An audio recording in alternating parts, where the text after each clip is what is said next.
the man of the hour. Thank you. I'm going to Sea City's history. Can everybody hear me okay? All right, how's this? Oh, ominous. Sea City's history goes back to the last ice age, when our beach was 200 miles further to the east.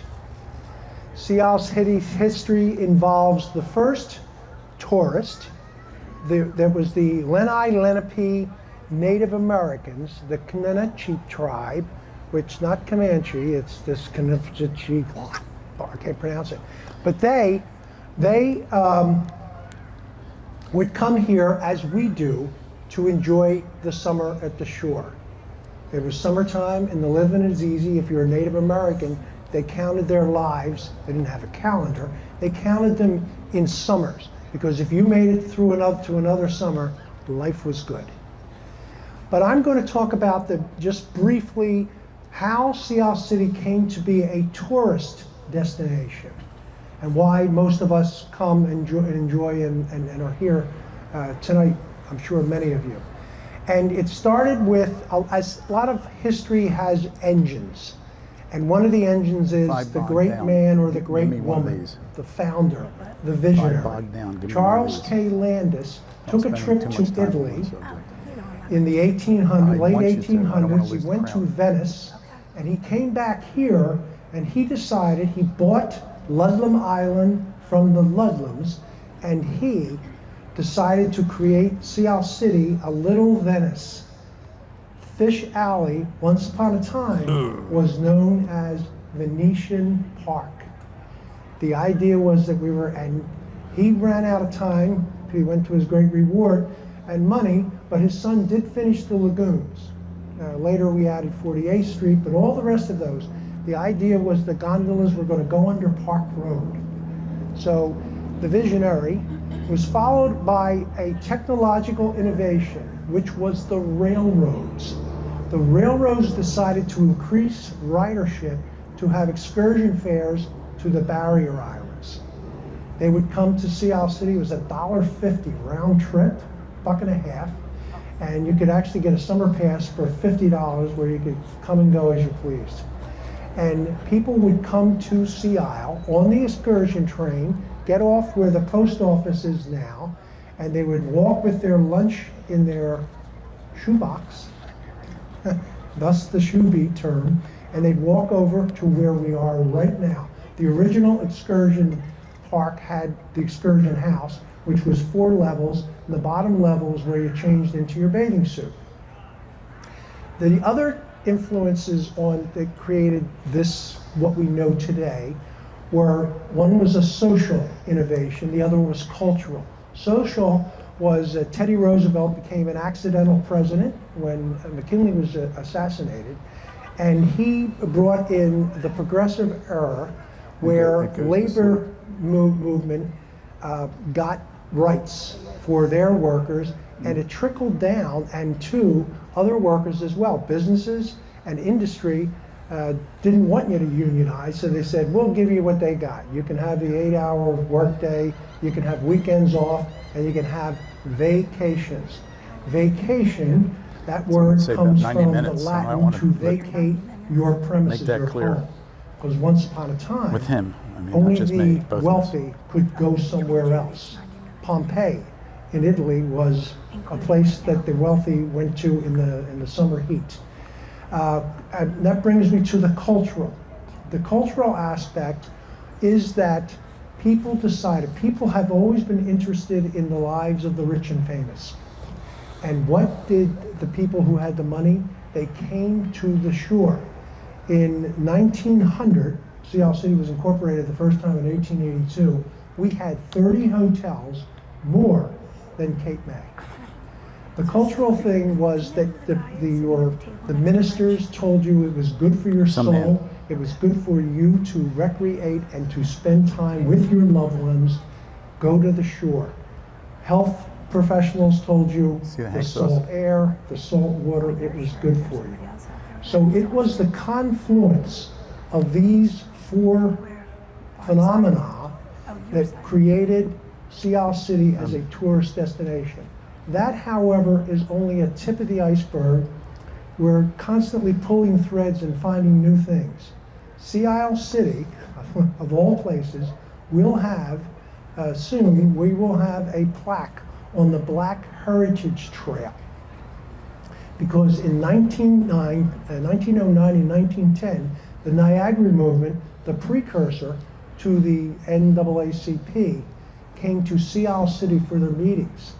And they stayed. They were here up until 1919 in regular. Black people came here. And the Civil Rights Movement in 1910, it was announced by W.E.B. Du Bois that Sea Isle City, at the Methodist Church, which was then at 45th Street, that we were moving on from the Niagara movement because it wasn't getting things done, and we were going to be part of this new organization just recently formed in New York City, and that was the NAACP.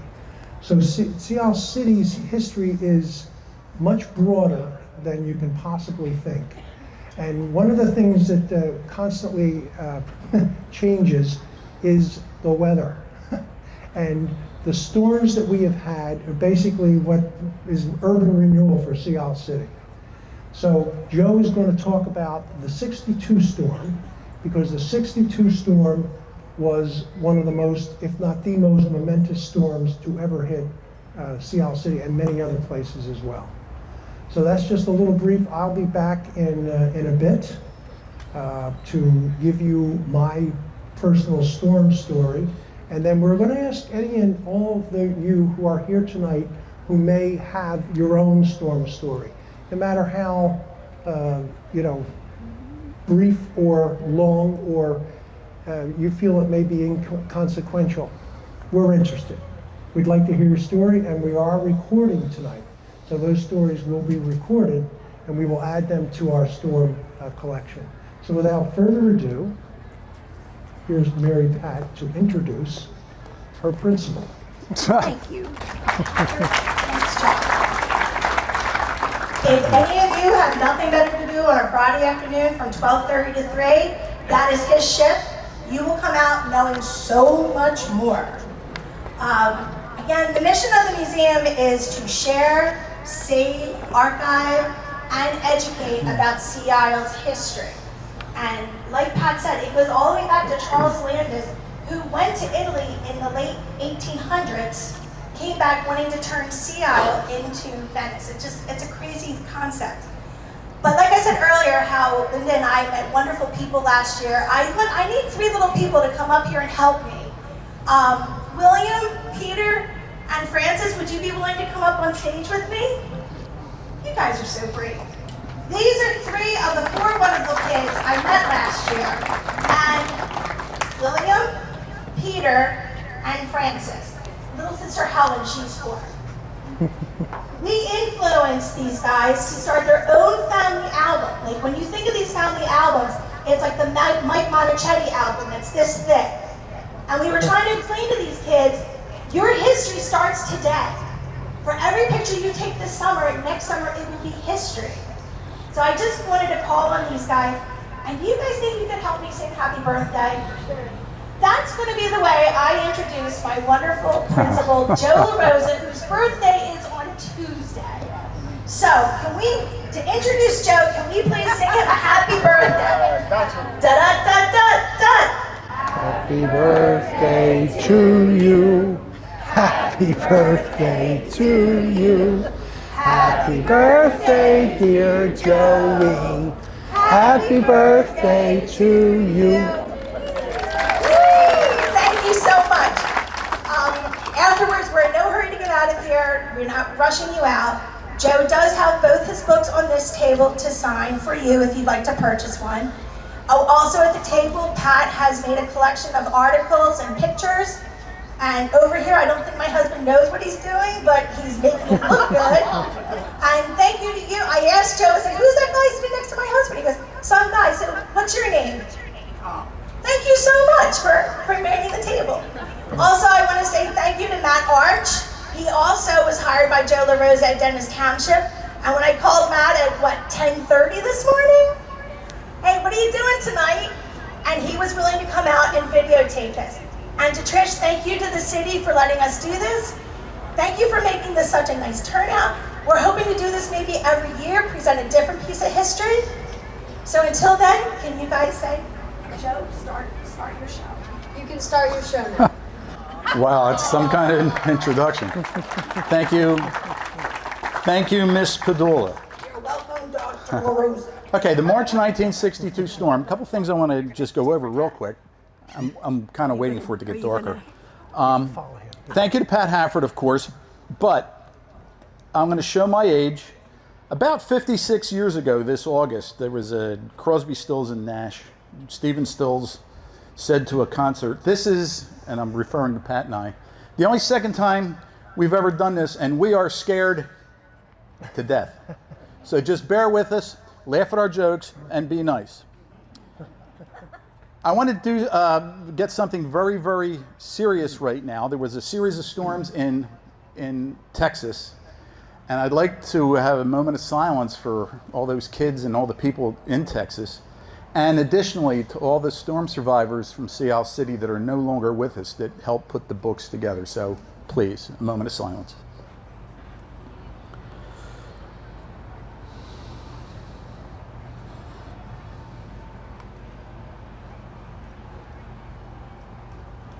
All right, thank you. Now this 62 storm was a very serious event, but as we get farther away from it, what happens is we kind of remember the funny things, the humorous things. So if I know that Pat has a couple things that are humorous, but if you think about it, it's deadly serious. But you know, it's okay to laugh at jokes. It's okay to laugh at us. It's fine. I got a couple notes, so I don't want to forget anything. The edges have rubbed off. As I do this presentation, I want everyone to just think about one thing, and that is there was no such thing as FEMA. That didn't start until President Carter back in '76. No one had flood insurance because it was so darn expensive. So if you lost your car, you lost your car. If you lost your house, you lost your house. If you lost the tools that you made your living with, you lost your tools that you make a living with. So that's important to know. And as we go a little bit, I'm going to give you a brief, quick what we're doing. We're going to try, and we did already, a snapshot of Sea Isle City. I'm going to go over day 1, then we're going to have Pat's story, then we're going to have day 2 and 3, and then changes that were brought about by the 62 storm. And then after this is over, we'll all be available for questions. It's going to run probably from start to finish a little over 90 minutes. So if you have to leave, leave. You have to get up and go.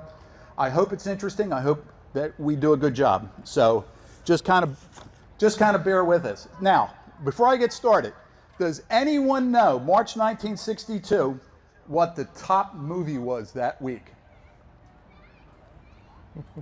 I never heard of it either. Okay, it's Doris Day and Rock Hudson's second movie they ever did together, and it was called Lover Come Back. So that's what people were watching back then as we were getting kind of beat up. Now, the storm happened on March 6th, 7th, and 8th. It's also known as the Ash Wednesday storm because it occurred on Ash Wednesday. But in Sea Isle City, people who experienced it just refer to it as the storm. And as we get farther away from the storm, it is now the 62 storm. And at this time, I'm just going to ask, are there any storm survivors?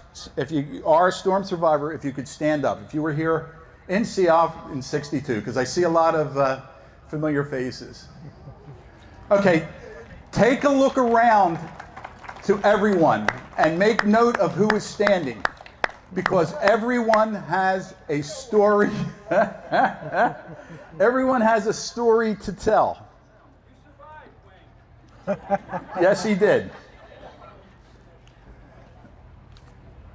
Okay, now this is a photograph. And it happened actually around 37th and the Beach, right here on Pleasure. It was a public works garage. The reason I have this This was the cover of my first book. My father was the assistant superintendent of public works, so that means it was a different world. On Saturdays and at lunchtimes when I was off from school, I'd hop in the truck with him and we'd drive all around Seattle. I would drive up and down the boardwalk in the morning. I got to know all the adults, I got to know all the people. So it was actually pretty personal when this event happened that wiped everything out. But it also gave me a frame of reference as to who was doing what. So I kind of know. But that truck is a truck that my father and I used to go riding around in, and the boat, it was repaired. It weighed probably 500 pounds, and we had to cart it up and down the beach on rollers, the same way that 4,000 years ago the pyramids were built. That's how we carried the boat up and down the beach. Okay, the storm was a series of 6 tide cycles that struck Sea Isle City over a 3-day period. The first high tide was the morning of March 6th. It was not a hurricane. It was a northeaster.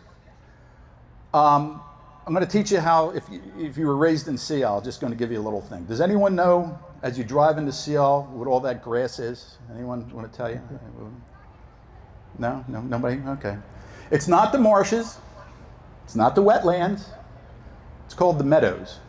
So if you were from Sea Isle, you refer to that as the meadows. Same thing with the waterways that are on Venetian Road and 42nd Place.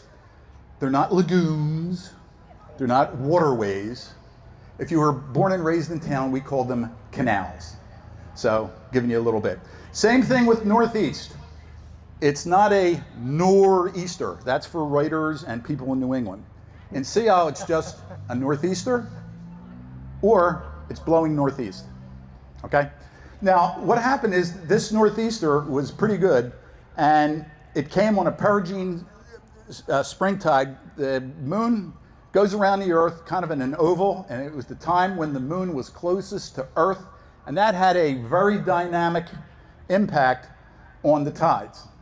I'm a storm survivor, and again, because of my father and driving around, the storm had a profound impact, and my childhood memories have inspired me to write the 2 books.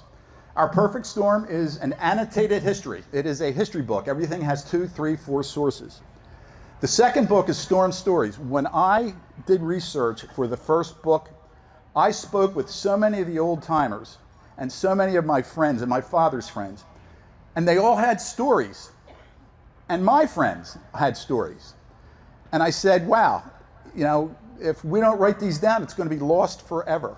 So that's what that is. The second book is just a collection of oral histories, and it was designed in a way it will give you a comprehensive view of how the storm hit and what was happening. Now, Sea Isle City, 60 census was 1,393 people, full-time residents. And this is where the Ore House is now, with the Pounds Nets Fishing Company. You notice the name. Got my cousin Pat over there, cousin John. Pound Nets Fish Company. There's my Uncle Manny cleaning the day's catch at the Ore House. So we had a thriving fishing industry. We had a publishing industry that Pat could probably talk about. And it was a great, great, great community to live and a great place to grow up. Now, the infrastructure, Landis Avenue went the length of the island, okay? Central Avenue went from about 36th Street to 59th Street, where the football field is now, soccer field. And then it stopped. It was a dirt road till about 67th Street, then there was meadows, just nothing left. There was little development past 56th Street South and 36th Street North. The area was all marsh and meadows. Now here's a great picture after the storm showing you the promenade. You can see the, well, here we go. I'm really good with technology. Here's the end of the original promenade at right 40th Street. Here's where the water tower is now. That's the old water tower. Here's the bridge coming into town. And you can see that there's no development back in here, none. And this is what, Ness, or Roberts Avenue back here. And here's the bridge. There's no development here. This here was our fishing business, so that's what we had. Now, Pleasure Avenue ran roughly where it's now located, in the blocks of 60th and 70th Street. And it was just a twisty road because it wasn't paved. It was just a dirt path you ever go down Pleasure Avenue and like this in the 60s and 70s?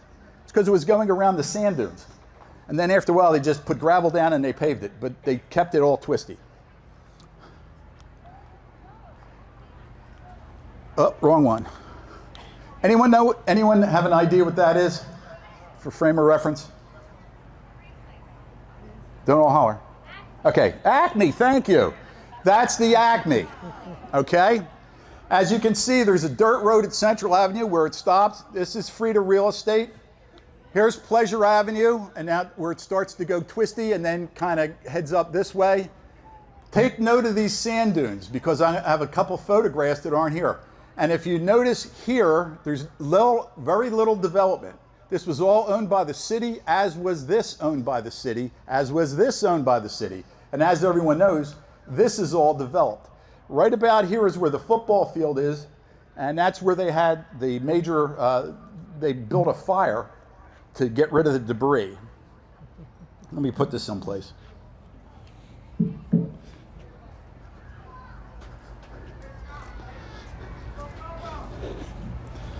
All right. Okay, most of the streets in the 60s and 70s, again, were not built between Pleasure and Landis. The area was all sand dunes and meadows. There was no Central Avenue. There was little to no development from about 36th Street going north. Access to the mainland was a drawbridge that was located at 44th and Venetian Road. And that's it. And this is where the bridge tender was. And when the commercial boats would come through, the fishing boats, they'd have to raise it and lower it. You gave three toots, and Mr. Coulter would come out and raise the bridge.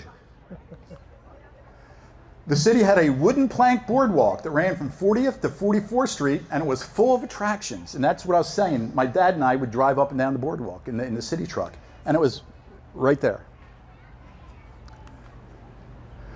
Here's a picture of the boardwalk from looking north from 43rd Street.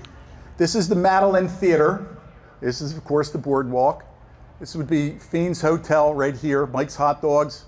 This is, and we're going to have a quiz on this later. This is the Windsor Hotel. The largest building on the land side of the boardwalk was the Excursion House, located on the northeast corner of 45th Street, JFK Boulevard, and the boardwalk. And now it's the site of, and we are located at Excursion Park. The building was actually over in the back where those people are sitting with the bicycle. That's kind of where it was. It was on the corner. But we lost a lot of beach here. So this is the last known picture of the boardwalk taken from 45th Street looking north. This is the fishing pier. This had been knocked down in 1944. This wasn't damaged in '62. It was taken during the first tide. There was a movie house built on a pier over the ocean at 42nd and the beach. And it's the Madeline Theater, and it was huge. And then it had the fishing pier, as I said. And that's a picture of it. Now here's another good picture of it right here. And you can see how big it was in relationship to everything. Here's Kennedy Boulevard. We are about here now. Here's the Excursion House. There was a bowling alley here, donut bar, Windsor Hotel, Fiend's Hotel, Putt Putt, Mike's Hot Dogs. And the reason I know that is because I used to ride my bike up and down the boardwalk, and I was a friend of Dottie Fiend. They used to feed me. I was a friend of Mrs. Podick. She ran the golf course. She let me play. My best friend, Kenny Rocap's uncle, was Mike of Mike's Hot Dogs. They used to feed us. My mom worked at the Windsor Hotel. She used to feed me. So I kind of have a really good memory. Seattle City had a full 54-bed hospital. Mercy Hospital was located at Landis Avenue between 58th and 59th Street. There is a picture of Mercy Hospital. We're going to talk a little bit about a fire that happened. The switchboard was located right behind this wall, and we'll talk about it a little bit later. Seattle City woke up to massive flooding on March 6, 1962, and it was apparent right away this was an unusual flooding event. Now here's a picture kind of from where we are. This is the front of the Ocean Drive. This is the old Azo Motel that's still there. This was taken from where the new steakhouse is, used to be Shuby's. Again, looking down, what's that, 39th Street, 40th Street? The flooding was a surprise event. Channel 3, 6, 10, that's all we had for television. None of them knew about it. It took everyone by surprise. And the way the New Jersey State Police used to communicate to everyone in the state was way before cell phones and radios and satellites. They had a teletype machine, which was a giant typewriter which spit out stuff to every one of the units. And when it started flooding in Cape May Courthouse station, they said, it's flooding, but no evacuations are anticipated. That is the morning of the 6th from my front porch. We just thought it was a 1 or 2 day thing, so I wasted all the film taking silly pictures. But I had a picture of this. I thought it was a big deal. Later on in the day, a house came floating by. The house was a little bungalow, had a porch on it, was attached. There was chairs rocking on the front porch, and there was a lamp in the window. And my mom was going ballistic because she understood what I didn't. There was immediate damage to the city's oceanfront. The Sisters of Mercy's convent was damaged, and Milano's house on 54th Street was knocked down. The tide did not recede totally. Now this is important. The evening tide came in over top of it. It was a very strong winds and a very hard rain came at the city. By evening, many of the houses had lost telephone service because it was all done by wire, and they lost electric service. City fathers are getting together. Fire is a major concern, so they had 5 fire trucks. They put 2 in the center of town, 2 in the middle of town, and 1 in Townsend's Inlet. And one of the trucks, if you ever go down to the firehouse, and my wife's going to kill me, but it's my favorite truck, there's a 1927 Hale that used to run the fires back then. So the second tide was higher than the first, and now we're looking for high ground and electricity, and the wind and the rain were relentless. It was raining sideways, and it was hurricane-esque winds. Now this wasn't a hurricane, but boy was it in the Northeast. And at the end of the Madeline Theater got knocked down. Fire hits the telephone switchboard at the hospital, an alarm sounded, and it's carried word of mouth. Firemen respond, but due to high water, the equipment cannot reach the hospital. A crew is dispatched from the United States Coast Guard base at Townsend's Inlet to assist. Now, the hospital is on 59th and Landis. Dispatched at 4:15, they reached the hospital at 7 o'clock. That's how high the tide was. Thankfully, the fire was extinguished by personnel. And at this time, I would like to hand it over to my partner in crime, Mr. Pat Haffert.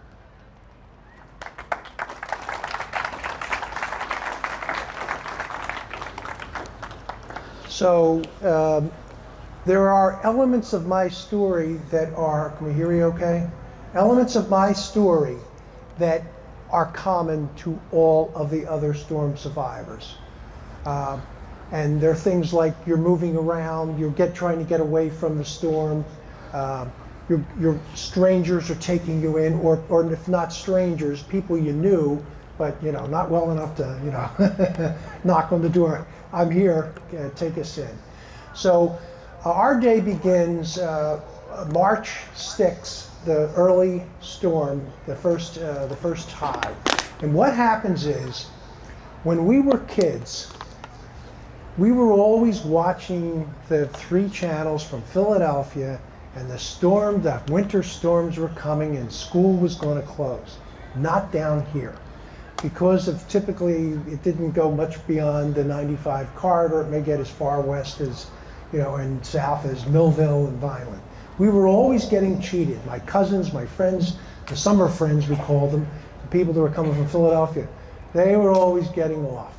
Well, finally, we had to laugh on them because we woke up that morning and we had water around our house. We never had water around our house before. And it really wasn't a house. My father had bought an old hotel. Originally it was called the Seminole Hotel for the Seminole Native Indian tribe. And he carved out an apartment in that structure for our family. So we woke up and we were told by my mother, they've called from the school, you're off today. This was going to be a great day. Until it wasn't. So what happens, we have a family business. It was a publishing company, and my cousin Michael was serving Mass. He was an altar boy, and my uncle Bill and my aunt Jean took him. They were down on the bay side, and they came and they went to Mass, and in the short period, they had noticed the water was much higher than they thought. But after Mass was over, they could not get back down to their home at 345 45th Place in Seattle. So they went over to the Garden State Publishing Company. We had a publishing company. We published trade magazines. And fortunately, Uncle Bill went in there, and a wire had tripped, and one of the letter presses were running. So call went out to Fred Forkman, where's Dale? Dale's over there, to emergency, get over here. I don't know how they got to it, because the water was already inundating the printing plant. So my grandparents, who were also on 45th Street, but at a low spot, were also having issues. So the phone calls went around, and my father invited, because we had a hotel, a rooming house. There were 3 apartments, including ours, and then 8 rooms. My father invited the entire family over to come to our place on 50th Street and the beach. It was called Marine Place back in those days. And we had heat, they didn't. We had electricity, they were losing theirs, and this is true of many storm survivors. You moved sometimes just because it was March, it was still cold. So the whole family comes over for the day. This was going to be, it was only getting better. Now my cousins are coming over, and the grandparents. This is just going to be a great day. So they get over, and we're in the house, and things are progressing. We had a big picture window. It was about 8 by 8, and it looked right over the ocean. So we had a front row seat for the storm watch. Early in the evening, we had 2 dogs. They had brought over their dog, Tubber, but our dog had to go out to do his business. This is our Runsell. So we let Runsell out, and then an hour goes by, another hour and a half. No Runsell. What happened to Runsell? Well, now my father has noticed that the storm is very unusual. We're seeing waves that we've never seen before. The rain, as he said, is coming sideways. And he said, so we start, what happened to Runsell? We can't find Runsell, never came back. And of course my father did the old parent defense thing. Don't you worry about that dog. Animals have survival instincts. He went to high ground. Yes, that's what he did. Because he knew, the last thing in the world he needed was these whiny kids on top of this increasingly horrible storm situation. So as we progressed the storm, we had French doors down in the lobby of the hotel. Wave broke through, and water came in washing right through the lobby, pushing all the furniture around. So my father and my uncle and my older brother Joe at 17, they were down there to try to finally nail it shut. They were trying. And that we had never even seen water of that magnitude. And it was getting really seriously what you would consider to be out of hand. The waves would hit the bulkhead and jump over it, but then that would wash out all the fill that was behind the bulkhead. Then it started to rip through the bulkhead, and the waves were coming over or through, and they would run underneath the structure. The structure was on cedar piles. Back in those days, you just drove cedar piles to refusal, which wasn't deep enough. Now, you have to go much deeper if you have a home on the beach for scouring purposes. Back then, there was no code to speak of, and this was built before that. So what happens now, every time a wave, and they're coming, boom, boom, boom, comes rushing under the hotel, the entire building shook. It was very eerie. And then we were getting ready for dinner, and the children were going to be fed in the kitchen, and the adults were going to eat in the dining room. I was back in the kitchen with my mother, and all of a sudden, this structure, which was 3 stories high, and we had 14-foot ceilings, so it's a pretty high structure, all of a sudden, the entire building lurched forward on a 15-degree angle. The waves had scoured out the pilings in the front, and the building started to fall, but it stopped. We were all thrown to the floor. I was in the kitchen, all of the kitchen. It was like that scene for the Titanic, you know, you ever see the movie? All the cabinets opened, and all the dishes and the glasses, the pots, and the things are flying out and crashing, and you're down on the floor, and we are in the pitch dark. And it was at this point that my father decided to reveal the meticulous, well thought out, and well planned evacuation plan, which was, run, run for your lives. Literally, that was it. My father was not an excitable person, but he got up, and I still remember, it was very eerie, the way his voice sounded. And he said to my mother, Helen, take the children and run. So my mother, this is chaos. There was no adult sent with us. My grandfather fell to the floor and lost his glasses, and he and my brother Joe are crawling around in the living room trying to find the glasses. My brother Mark and my cousin Michael immediately split. They got to the back door. We had fortunately built a new entrance. My mother always wanted a private entrance, and it was a lifesaver because the guy built it really securely, and it was on the back side of the building. Otherwise, we would have had to walk down to the bottom floor of the building where the waves were coming in and go out that way. So what happened was the door jammed because of the building shifting. So they threw their body into it, and it was a screen door with the glass in it now, and it went flying, the wind caught it, glass shattered. And then my mother said that it was my cousin Jan, who is here, and my brother Greg, her dog Tubber. So Jan's on my right hand, and she's got Tubber in her hands. I've got Greg. Now the water's roughly up to when we get out into this water, it's freezing cold, by the way, and yet I still can't remember feeling the cold. Joe said it was in the 50s. And then Greg and my mother said to us, go the way you always did. In other words, don't go the long way around, cut through the yards and jump through the fences. So the 3 of us and the dog are traversing away from the storm and going towards the only other house. This is Sea Isle City in the winter. The Bednareks on 51st Street, one house in from Pleasure, were the only other house on the street. So we were heading over to the Bednarek house.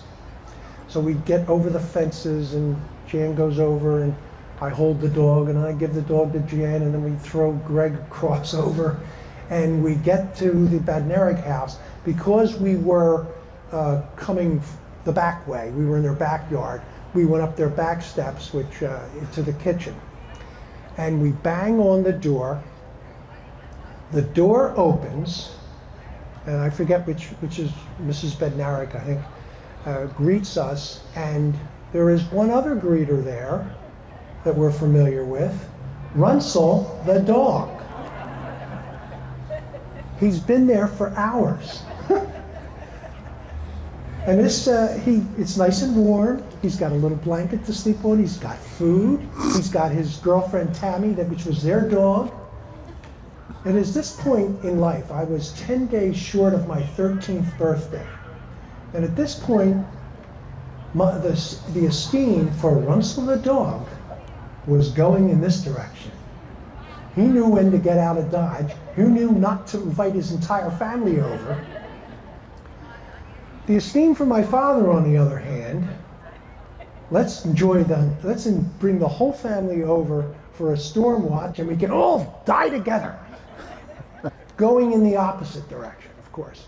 So we were then safely ensconced in the Bednarik house. However, in the confusion, the menfolk went over to 49th Street where my maternal grandparents had a home. So they go in one direction. My mother and my Aunt Jean, my godmother, and my grandmother are coming, but they're coming the longer way around. So they're still closer to the storm surge. One of the things, and you'll hear other storm survivors talk about this, it was the noise. It was a din. That the noise never ever stopped. It wasn't just the rain or the crashing waves. The first time around, the first tides, this was the second one, it was taking things like porches and garages and sheds, and just those type of things were smashed, and debris, it was in the water full of debris when we walked over, and this crashing of material into other houses. So it was just this unrelenting noise and the howling wind. And after a brief period, my mother and my grandma, none of the adults showed up. And you couldn't hear. But what we did know is that the house started to fall down. So I thought the worst, and I started to cry. I started banging my head on the wall. I was just a little kid, and I thought they had all, bought the farm. So eventually, it's a slow march for them because they have my grandmother. And of course, there's always funny stories that come out of this. So my Aunt Jean and my mom always told the story. They were coming along around, and my grandmother sees a telephone pole, and she reaches out and she grabs the telephone pole, wraps her arms around, and turns to her daughters-in-law and says, "Go on, leave me, I'm old, save yourself." They're peeling her arms. "Mother, we're going on." Together, they peel her arms off the telephone pole, and then we eventually get over to the house, and then we're reunited. At that point, I think my mother, the supposition was, or she may have known, the menfolk had gone another way. So now we are, for my family, this is our first new place to be in the storm. But for my relatives that were joining us, the extended family, they now have gone from their house to our house to the Bednarik house, and it hasn't been a 24-hour day yet. So that night, we spent in the Bednarik house, and then so we're in the front bedroom, which is up on 51st Street. So we went, and all the boys because they had 2 boys, and now it's 4 of us with Michael. So there's 6 boys in a double bed. We get up in the morning and we run to the other side of the house to see how our building has fared. And there it is at this ridiculous 15-degree angle, but it's still standing. And little kid-like, we all cheered. Yeah, the old cheer went up. And then an hour or so later, my father shows up at low tide. You could get around Sea Isle on a flatbed truck because it was high enough, or by motorboat if you avoided the low spots. And Pleasure Avenue was high. That's where the old railroad used to run down to TI. So they built on top of that, so it's high, and the Oceanside is typically higher on Sea Isle than, as you get towards the bay, it's shallow. So he comes and he evacuates all of us. He backs the truck up to the steps. And I remember Mrs. Bednarik, she's leaving her, she starts to cry because she's leaving her house, not knowing whether she's ever going to see this house again. So all the Bednarik family, my extended family, my mother and my aunt and my cousins and my siblings, get on this flatbed truck and we head over to 53rd Street. The Bednariks stay, knock on the door for the Loges now. Remember, you can't call ahead of time and say, oh gee, we're refugees from the storm. Is it okay if we can come to your house? You get a knock on the door, and there are these wet people, with the clothes on their back, and in they go. They took them, and we went to the Lewis's funeral home, which was fortuitous because they had more bathrooms. In those days, we had one bathroom in our 4-bedroom apartment. They had the bathrooms also for the funeral home downstairs. There was you couldn't flush the toilets after a while. So everything it was disgusting, just built up. And, we got young kids and, but what happened was because we had extra bathrooms, it worked out, that we were at the Lewis funeral home. So this day, now my parents got together. What do you do when you think you may lose everything? My father got together with my mother at low tide, and they made a list. What do you save? I remember my mother saying afterwards, she never thought about photos. They were thinking about jewelry and important records and things of that nature. So my father and my mother made out a list, and then at the next low tide, this was on the high tide, at the next low tide, he and his good friend Lonnie Peterson, who used to own Mary Ann's Bakery here, because he had a big, extended ladder, they went over to the property after that high tide. It was on the low tide. And my father returned shortly after he had left and announced that it was a pile of rubble. It was gone. We had escaped with the clothes on our back. There was no flood insurance. You lost your car, you lost your home, you lost every possession that you had. Gone with the wind and the rain and the storm. And this again, others, the same experience. It was the following day that we were now going to be evacuated by helicopter to get out of Seattle. The only way to get out of Seattle was by boat, and you can't take a whole town and evacuate it. So it was, I think Joe will fill you in correctly, it was either the Navy and the Air Force. And they would come, the helicopters came to where the Acme is, and where the Coast Guard station is, the one on the Landis Avenue, up at 82nd or 83rd Street, and the VFW, right where JFK Boulevard is. And that is where my mother and my siblings and my cousins and my aunt, men stayed in town, and Joe will tell you more about that. They opened for the next season. They just came together and they just put debris on trucks and took it down, and there was a fire that never went out for the next 4 months.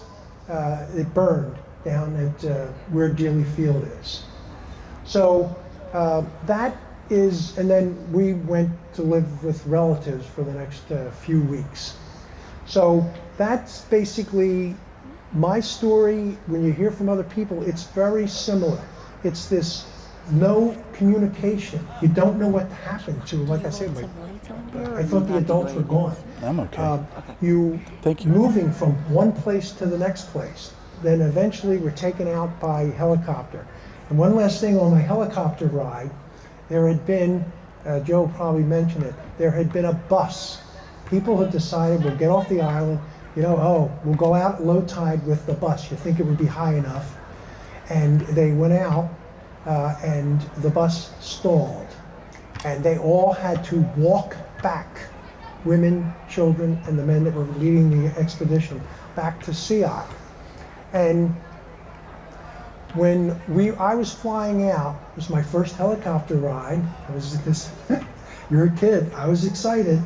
I looked down and it looked like, because at high tide, the bus, all you could see was the roof of the bus. It looked like a gigantic orange surfboard. And then we got a short, brief ride, and then my sister and her husband were waiting for us, and off we went. So hopefully we'll be able to have time to hear from others, but like I say, there's commonality to these stories, but it was something that you experience even as a child. I look at it differently now, of course, as an adult, but even as a kid, I knew this was something really, really big. So I'll turn this back to Joe now. Joseph? Thank you.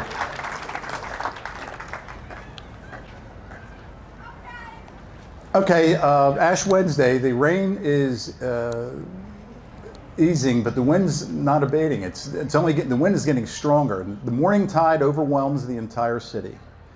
The water in the bay has no place to go. So where does it go? Right back to the ocean, completely through the city. So a lot of the debris and a lot of the damage was done that way. Now, here's something, I'm going to try this here. These are wave heights, and this is roughly New Jersey. And if you could follow this around, you'll see it was between 35 and 40 foot waves that were hitting Sea Isle City.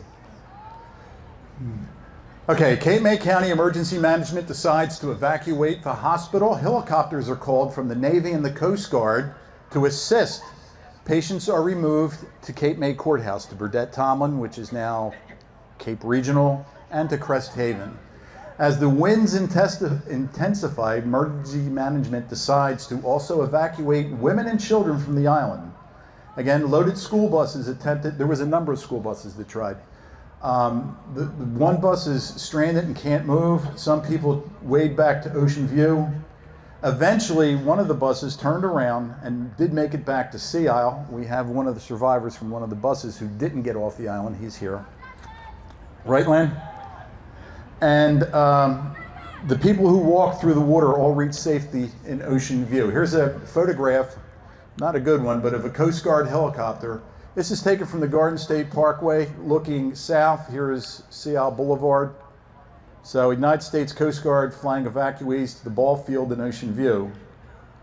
Now, most of the island is without electric or phone service. The city's water and sewer system fail. Broken water mains at the street ends can't be capped, and the sewers are inundated by floodwaters. So fresh water is gushing out.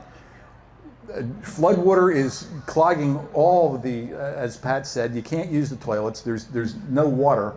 And the rain and the wind do begin to die down, but the relentless surf continues to pound the ocean front. Most of the town remains flooded. The entire boardwalk, along with the stores, the movies, the hotels, the shops, the rides, the attraction, my entire childhood was devoured by the sea. Anyone ever know why the Carousel Bar back at 43rd Street had its name, was the Carousel Bar? Do you guys remember that, Carousel Bar? This is the carousel that was located where the Carousel Bar was. Now it's the Point, I believe.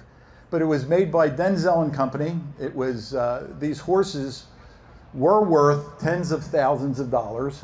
They were hand carved by Denzel in Germantown. The museum is lucky enough to have one horse left. But everything was scooped up and dispatched to the fire.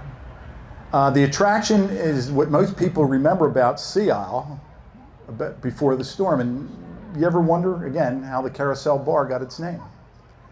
On March 8th, the evacuation of the community begins at daybreak and continues all day. Navy and Coast Guard helicopters ferry most women and children offshore. That is when I got out. Men have the option to go with their families or assist with the town to clean up. Most men stay and help the community. It was a much different place. Interesting, when I was going through photographs, I got a hold of this photograph. It was by Gail Fisher Her dad took it. She was a teacher at Dennis Township. And I sent it into the New Jersey State Police. As you can see, it shows people getting off the helicopter, but we have a trooper here standing guard. And that trooper was identified as Richard Jankowski. He was about 2 weeks into his new job as a trooper. So you know how that works.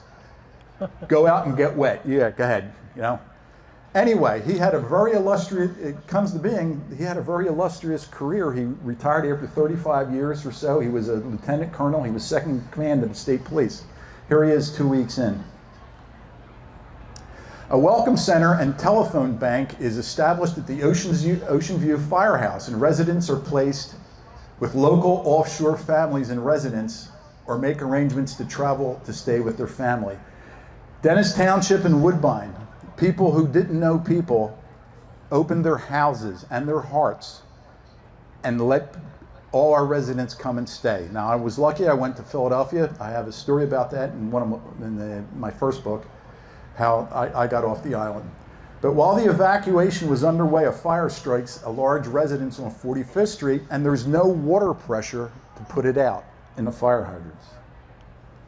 However, quick-thinking firemen draw water from the endless supply in the manholes and storm drains.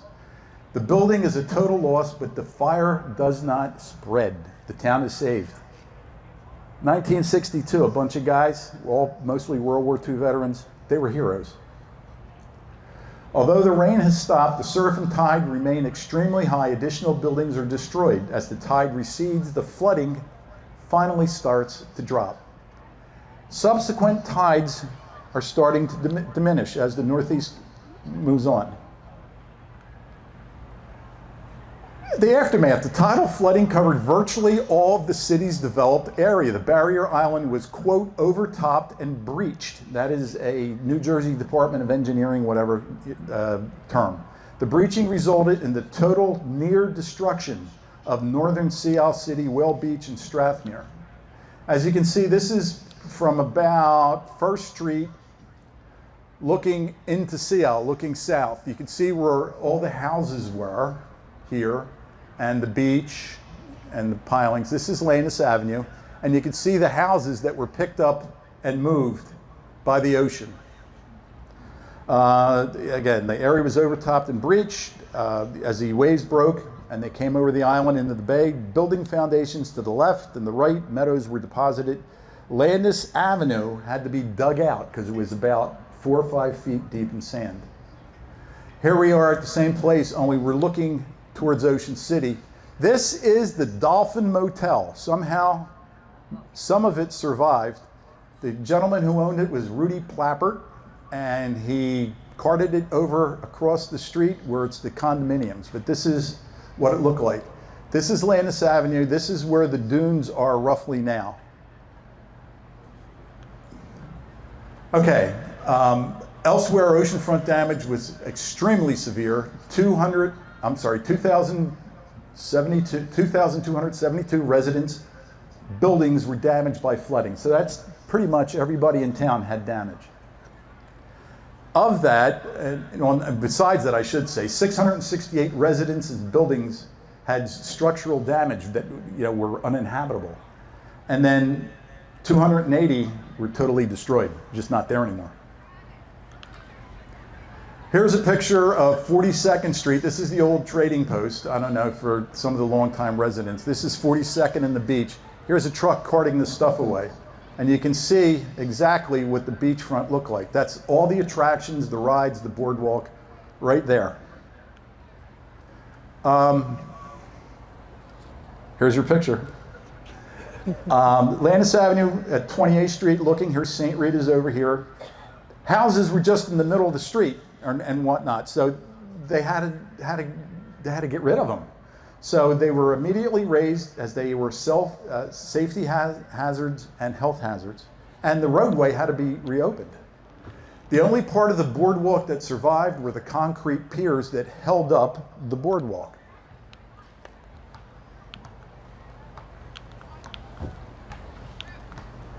We did something. Ruh-roh. Try it this way. There we go. As you can see, these are the piers that held up the boardwalk. Here is obviously a building. This was at 40th Street, so this was kind of right here, this pavilion. Everything got knocked away. You can see how it's leaning and all. But this had a boardwalk. These were all stores. It was kind of sad. Most beachfront homes were either damaged beyond repair or simply non-existent. Some buildings were picked up and carried through town into the meadows towards the Garden State Parkway. Very, very few people had flood insurance. Again, there was no FEMA, so people didn't have the opportunity to complain about the tents that they were getting. The community is overrun by debris from destroyed homes, boardwalk, stores, amusements, and attractions. So this is the site of the Sea Isle City Beach House right now, and the bathrooms. This is 44th and the boardwalk. This is the old garage that they just tore down maybe 20 years ago, yeah, just about 20 years ago. This is 44th Street. This is the beach. This is my backyard. The hedge survives to this day. And that's Mike's house, and that's Mike's house, and that was Dewey's house, and that's Carmen's Got Crabs. And on St. Joseph's Day, now I was brought up that your feast day, my name is Joseph, your feast day is a big day, so I remember it clearly. 43rd Street was opened up on March 19th, 1962. The feast day of St. Joseph. What they had to do was you had to remove the debris to your yard. Homeowners had to get all the debris to where they could be reached by this long arm. So we had the old excursion house we were talking about had a basketball court on the 3rd floor. The basketball, part of the basketball court with the line still on it were in my backyard. And we had to break it up and cart it to where the long arm could get it and put it in the dump trucks. And they were carted to a giant bonfire. Evacuated residents were allowed back starting in mid-March. Utility service was operational, although water was not potable. Water for consumption was distributed throughout the community in cartons and cans. Now, the cartons were from civilian defense, if you're old enough to remember that. And the cans were GI issue, government issue. And my father, of course, had a can of water. And we put it in the refrigerator. And the 70s come and the water's still there, and the 80s come and the water's still there. 90s come, the water's still there, Dad passes away. 2000s come, Mom's still at the house, water's in the refrigerator. Mom passes. The water is currently in my refrigerator. And there is a lake can in the museum. All right, in Ocean View, here's the residents lining up to get on the buses that brought you back into Sea Isle. Before being dropped off at home, everyone was brought to the hospital, Mercy Hospital, where you received a tetanus shot. Now, what was cool about it being a kid was, I was scared to death. So I'm getting a tetanus shot, and we're all queued up in line. And Dr. Houck, who was a major league player, another hero, was behind the door. And every time a young child would come out, he would bolt from behind the door, jab you with the needle, get the tetanus shot, and you had it before you even knew what happened, like lightning. So that's how I got the tetanus shot, as did most of the kids in Sea Isle. Here is, again, 42nd Street, looking towards Ocean City. It's from the, actually 43rd, this is at the site of the point, the Carousel Bar. Very heavy equipment was brought into the town to help with the cleanup. The drawbridge at 44th Street was taxed to capacity. Additionally, the drawbridge had been serving as a dam, creating a log jam for all the debris from 43rd Street North that was pushed by the Northeast. This compromised the integrity of the bridge, and a new bridge and entryway in the Sea Isle were designed and operational by November of '63. For health and safety reasons, a fire is started at the end of Central Avenue. Now, the end of Central Avenue was 59th Street, where the Dealey Field is. And that bonfire, it was determined by the city fathers that the cost of fines for having an open air fire was less than the cost to truck the vast amount of debris offshore. So they said, yeah, fine us, we're doing this.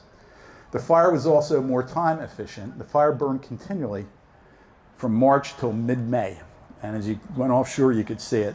There was a lot going on. I hear some thunder, so I'm trying to do what I can.